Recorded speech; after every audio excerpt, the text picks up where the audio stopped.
সুপ্রিয় দর্শকবৃন্দ, আসসালামু আলাইকুম। প্রতিদিনের মতো আজকে আপুকে আমার চ্যানেল হাজির করেছি। মিডিয়া কি কারণে আসছে সেটা আপনাকে শোনাবো। আসসালামু আলাইকুম আপু। ওয়ালাইকুম সালাম। আপু ভালো আছেন? হ্যাঁ ভাই ভালো। মাশাআল্লাহ, মাশাআল্লাহ। আপুর কি আগে বিয়ে শাদী হয়েছিল?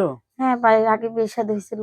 স্বামী আছে নাকি নাই? স্বামী চলে গেছে, আল্লাহ মরছে কিনা তাও জানি না। তাও জানেন না। না, ডিভোর্স হয়েছে তো? ডিভোর্স হয়েছে।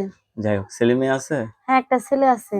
আচ্ছা, এখন কি কাজ করেন আপনি? এখন ভাই ওই যে বাসা বাড়ি কাজ করি, বিয়ে বাড়ি, থাল বাটি দুই ভাই। এই এই দিয়ে আর কি। সংসার চলে? এই দেশ সংসার চলে না ভাই। চলে না? না, ফ্যামিলিতে বাবা মা ভাই বোন কেউ আছে? মা আছে বাবা নাই। আচ্ছা, এখন আপনি বাসায় একাই থাকেন নাকি বাবার বাড়িতে থাকেন?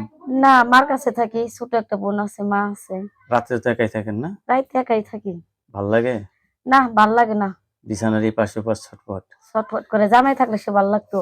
স্বামী ছাড়া আসলে ভাল লাগে না, না? না না ভাল লাগে না। দর্শক, এই আপুর কথাগুলো শুনলেন। আপু অত্যন্ত সরল সোজা মানুষ। আপু একজন জীবনসঙ্গী চায়, ছেলে যে বয়সের হোক। আপুর তরফ থেকে কোনো সমস্যা নেই, ঠিক না আপু?